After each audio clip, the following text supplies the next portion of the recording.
अगर आप लोगों को मेरी वीडियोस अच्छी लगें तो इस लाल सब्सक्राइब के बटन को दबा दें और साथ ही इस बेल के आइकन को भी प्रेस कर दें ताकि मेरी आने वाली हर नई वीडियो का नोटिफिकेशन आप लोगों को मिलता रहे। बिस्मिल्लाहिर्रहमानिर्रहीम, अस्सलाम वालेकुम। आज मैं आप लोगों के लिए एक्सरसाइज 15.1 सॉल्व करूंगी, तो चलिए वीडियो को स्टार्ट करते हैं। एक्सरसाइज शुरू करने से पहले बुक की तरफ थोड़ा सा जो है वो आप देख लें। बुक में ये देखिए, यहाँ पे है आपके पास क्वेश्चन नंबर 1, ठीक है। For the adjacent figure state whether the following statements are true और फॉल्स।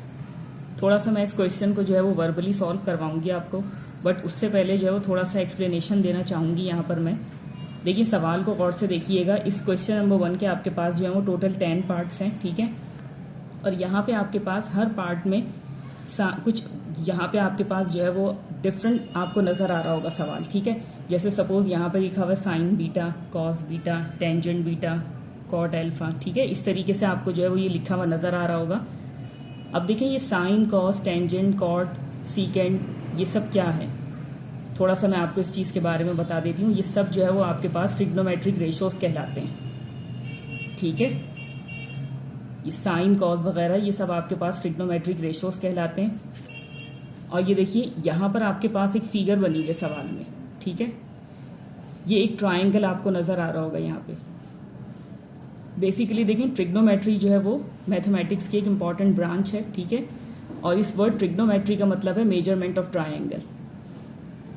यहाँ पर आपके पास एक राइट एंगल ट्रायंगल सवाल में दिया हुआ है, और आपके पास इस पूरे चैप्टर में जो अंडर डिस्कशन रहेगा ट्रायंगल, वो राइट एंगल ट्रायंगल होगा, ठीक है। क्योंकि ट्रायंगल की बहुत सारी किस्में होती हैं, लेकिन आप जो यहाँ पे जितना भी वर्क करेंगे वो राइट एंगल ट्रायंगल पे करेंगे, तो सारा डिस्कशन आपका जो है वो राइट एंगल ट्रायंगल पे होगा, ठीक है। इसीलिए आपको सवाल में जो है वो यहाँ पे एक राइट एंगल ट्रायंगल नजर आ रहा है। राइट एंगल ट्रायंगल देखिए, इसे क्यों कह रहे हैं, क्योंकि इसमें जो है वो 90 डिग्री का एंगल आपको नजर आ रहा है। ये एंगल आपके पास 90 डिग्री का है, और जो रिमेनिंग 2 एंगल्स हैं आपके पास वो एक्यूट एंगल है, ठीक है। अब ये जो एक्यूट एंगल है, देखिए किसी भी ट्रायंगल का, ये सबको पता होगा, ये बहुत बेसिक चीज है। किसी भी ट्रायंगल के अंदर आपके पास कोई भी ऑर्डिनरी ट्रायंगल हो, आपके पास उस ट्रायंगल के तीनों एंगल का सम जो है वो 180 डिग्री के इक्वल होता है, ठीक है। यहाँ पे मैंने इन्हें एक्यूट एंगल क्यों कहा, देखिए एक एंगल आपके पास 90 डिग्री का है, ठीक है।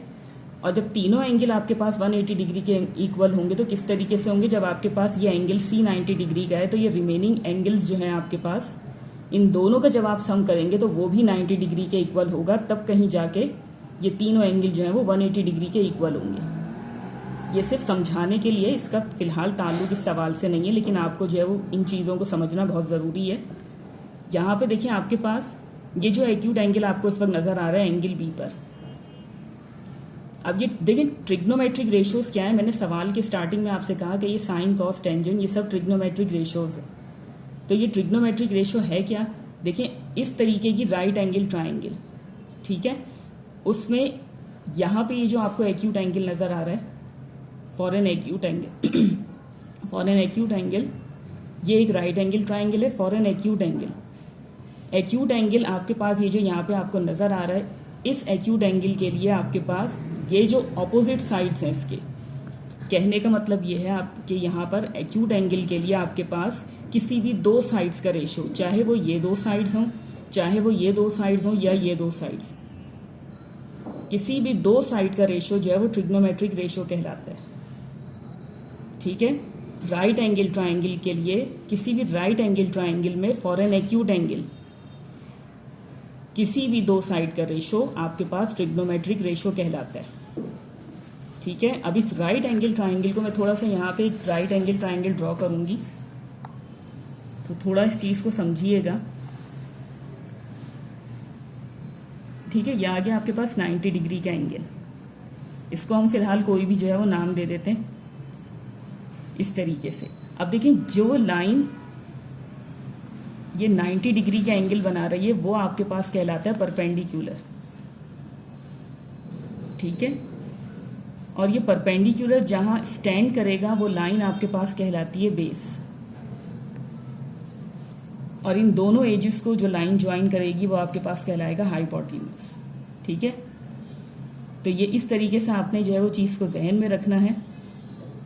तो ये ट्रिग्नोमेट्रिक रेशो अभी मैंने आपको जैसे कि बताया कि क्या चीज़ कहलाती है, राइट एंगल ट्राइंगल के अंदर फॉर एन एक्यूट एंगल आपके पास किसी दो साइड का रेशो ट्रिग्नोमेट्रिक रेशो कहलाता है। और इनकी ये स्पेसिफिक नेमिंग मैंने क्यों की है, आपके पास 6 पॉसिबल ट्रिग्नोमेट्रिक रेशोज होते हैं, जिसमें से नंबर 1 है आपके पास साइन थीटा,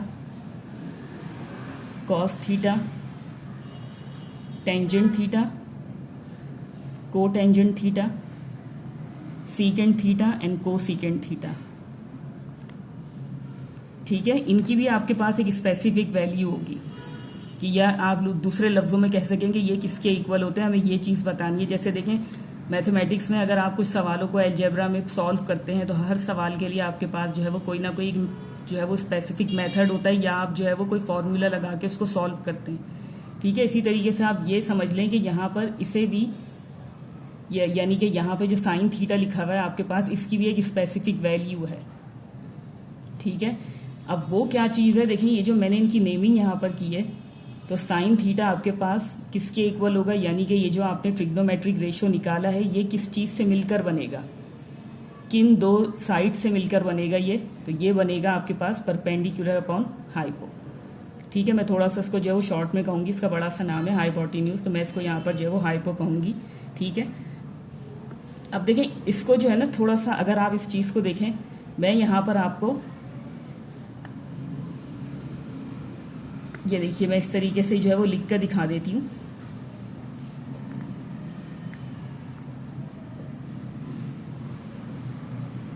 इस तरीके से साइन थीटा आपके पास किसके इक्वल होगा, परपेंडिकुलर अपॉन हाइपो।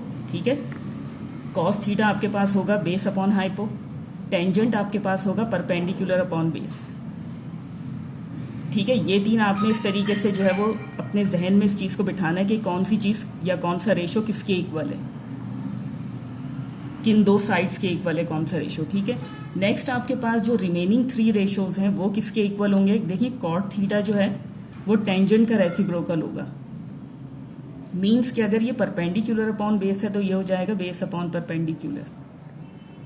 इसी तरीके से आपके पास ये सीकेंट थीटा जो है वो कॉस थीटा का रेसिप्रोकल है, मीन्स हाइपो अपॉन बेस।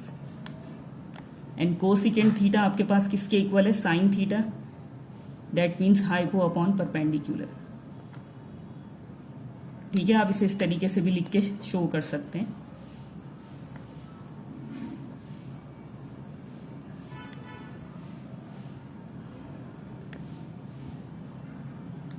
अगर इसके अंदर आपसे मिस्टेक हो रही है कि आप इसको जो है वो कैसे याद रखेंगे कि ये P अपॉन H है, ये B अपॉन H है, तो आप इसको इस तरीके से भी जो है वो एक ट्रिक समझ लें इसको पढ़ने की या अपने जहन में बिठाने की। ये देखिए, some people have curly brown hair till painted black. ठीक है, आप इसको इस तरीके से जो है वो अपने जहन में बिठा सकते हैं, इससे जो है वो मिस्टेक नहीं होगी आपसे।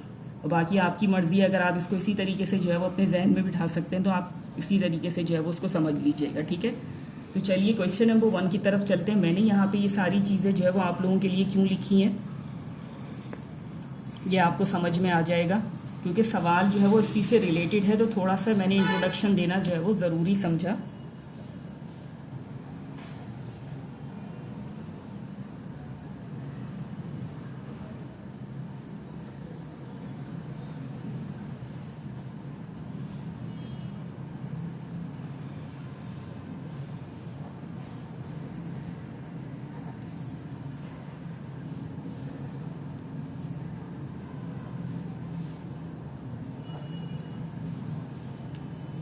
ठीक है, यहाँ पे आपके पास जो ये पार्ट्स दिए हुए हैं, जैसे नंबर 1 है आपके पास sine beta is equal to A upon C। अब गौर से देखिएगा, देखिए फिगर जो है वो मैं दोबारा यहाँ पर ड्रॉ कर देती हूँ, इसी के अंदर थोड़ा सा जो है वो चेंज कर देते हैं या रहने दें, यहाँ ड्रॉ कर लेते हैं।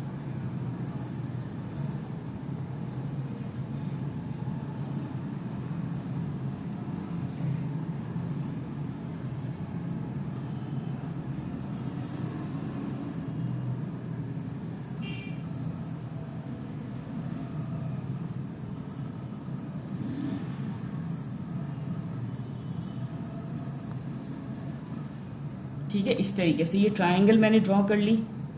90 डिग्री जो एंगल है वो सी पर है, ठीक है, और ये आपके पास जो है वो एंगल बी है, सॉरी ये साइड जो है वो बी है और एंगल आपके पास है अल्फा।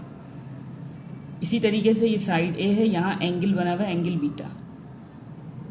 अब देखिए इस चीज़ का भी ध्यान रखिएगा कि आप जिस एंगल को कंसीडर कर रहे हैं, इस चीज़ को बहुत गौर से देखिएगा। अगर आप अल्फा को कंसीडर कर रहे हैं, ठीक है, तो जब आप अल्फा को कंसीडर करेंगे तो इसके ऑपोजिट साइड जो है वो हमेशा परपेंडिकुलर होगा, ये याद रखिएगा, ठीक है। और इसी के साथ ये जो साइड होगी इसकी, ये बेस कहलाएगी इसका। इस चीज़ को आपने जहन में रखना है। जैसे अगर मैं यहाँ पर एंगल बीटा को कंसीडर कर रही हूँ तो इसके सामने वाली साइड क्या हो जाएगी, परपेंडिकुलर, और ये इसका क्या कहलाएगा, बेस। थोड़ा सा इस चीज़ को समझिएगा क्योंकि सवाल जो है वो इसी तरह के हैं आपके पास। ये देखिए यहाँ पर सबसे पहले जो एंगल आपको दिया जा रहा है वो है साइन बीटा। साइन बीटा वो कह रहा है आपके पास ए अपॉन सी। साइन किसके इक्वल होता है, परपेंडिकुलर अपॉन हाइपो। अब आप एंगल बीटा की बात कर रहे हैं, ठीक है, तो एंगल बीटा के सामने वाली साइड आपके पास क्या होगा, परपेंडिकुलर। या देखिए सबसे पहले आप लिखेंगे इस तरीके से। या आपको सॉल्व नहीं करना है, ये वर्बली जो है वो आपने सिर्फ समझना है इस चीज़ को, ठीक है। या आपने लिख दिया कि साइन बराबर किसके होता है, परपेंडिकुलर अपॉन हाइपो, ठीक है। अब आप बीटा को कंसीडर कर रहे हैं तो आपका परपेंडिकुलर क्या हो गया, ए, ठीक है, और हाइपो आपका क्या हो गया, सी। इट मीन्स कि ये जो स्टेटमेंट है आपके पास ये ट्रू है, ठीक है। इसी तरीके से आपने जो है वो तमाम पार्ट्स को सॉल्व करना है। नेक्स्ट है आपके पास कॉस बीटा, ठीक है। अब आपने क्या करना है, देखिए अगेन आपने बीटा को कंसीडर करना है। तो सबसे पहले आप लिख लेंगे कि कॉस बराबर किसके होता है, बेस अपॉन हाइपो, ठीक है। अब देखिए बीटा आपके पास क्या है, ये रहा। अब बीटा के सामने वाली साइड जो है वो आपके पास परपेंडिकुलर है और ये आपका बेस है। तो यहाँ पर देखें बीटा आपके बेस आपके पास क्या है, बी, एंड हाइपो आपका क्या है, सी। इट मीन्स कि ये स्टेटमेंट भी आपके पास ट्रू है, ठीक है। स्टार्टिंग के कुछ पार्ट्स जो है वो मैं आपके लिए जो है वो सॉल्व कर देती हूँ। अब देखिए टेंजेंट बीटा है इसी तरीके से आपके पास। अगेन आपने जो है वो एंगल बीटा को यहाँ पर कंसीडर करना है। तो सबसे पहले आप क्या चीज़ देखेंगे कि टेंजेंट बराबर किसके होता है, ठीक है, परपेंडिकुलर अपॉन बेस। अब देखिए एंगल बीटा को आप यहाँ पर कंसीडर कर रहे हैं तो आपका परपेंडिकुलर क्या है, ए, एंड बेस क्या है, बी। ये देखिए ये इसका रेसिप्रोकल आ रहा है। ये कह रहे थे टेंजेंट बीटा जो है वो बी अपॉन ए के बराबर है, जबकि आपने जब इस चीज़ को कैलकुलेट किया तो वो ए अपॉन बी के बराबर है। इट मीन्स कि ये फॉल्स है, ठीक है। इस तरीके से आपने ये ट्रू है या फॉल्स है जो है वो कैलकुलेट करना है या इसको बताना है यहाँ पर। अब देखिए नेक्स्ट है आपके पास, मैं इसका 5th पार्ट सॉल्व कर देती हूँ। कुछ पार्ट्स मैं स्किप कर दूंगी। देखिए यहाँ पर है आपके पास secant alpha is equal to C upon B, ठीक है। अब ये देखिए सीकेंड है किसके इक्वल, हाइपो अपॉन बेस, ठीक है। अब आप अल्फा को कंसीडर करेंगे।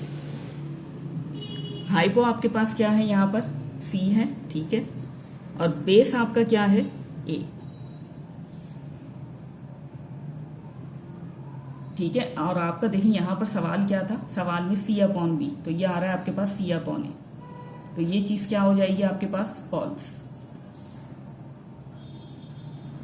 ठीक है। इसी तरीके से मैं आपको एक और पार्ट इसका सॉल्व करवा देती हूँ, ये सिर्फ समझने के लिए, ठीक है। अब ये देखिए यहाँ पे कॉसेक अल्फा किसके इक्वल है आपके पास, हाइपो अपॉन परपेंडिकुलर, ठीक है। अल्फा को आप कंसीडर कर रहे हैं, ये आ जाए देखें अल्फा की तरफ। हाइपो यहाँ पर क्या है, सी, और परपेंडिकुलर आपके पास क्या हो जाएगा, बी, ठीक है। यह आपने जो है वो इसका आंसर फाइंड कर लिया। अब आप इसकी तरफ आ जाएं, ये देखिए साइन बीटा आपके पास, देखिए साइन किसके इक्वल होता है आपके पास, परपेंडिकुलर अपॉन हाइपो। ठीक है, परपेंडिकुलर आपका क्या है, क्योंकि आप बीटा की बात कर रहे हैं तो देखिए एंगल बीटा को आप कंसीडर करेंगे, तो परपेंडिकुलर आपका क्या हो जाएगा ए एंड हाइपो आपका हो जाएगा सी। ठीक है, अब आप इसको यहां पर जो है वो पुट कर दें। नेक्स्ट आप क्या कर सकते हैं, देखिए डबल आपके पास फ्रैक्शन आ रहा है, मीन्स सी अपॉन ए, और ये आ रहा था आपका सी अपॉन बी, दोनों जो है वो इक्वल नहीं है, तो ये स्टेटमेंट भी आपके पास फॉल्स हो गई। ठीक है, तो चलें यहीं पे मैं अपनी वीडियो को एंड करना चाहूंगी, इसी उम्मीद के साथ कि जो भी मैंने आपको एक्सप्लेन किया है बहुत अच्छे से आपकी समझ में आ गया होगा। मिलते हैं फिर आप लोगों से अगली वीडियो में, तब तक के लिए अल्लाह हाफिज।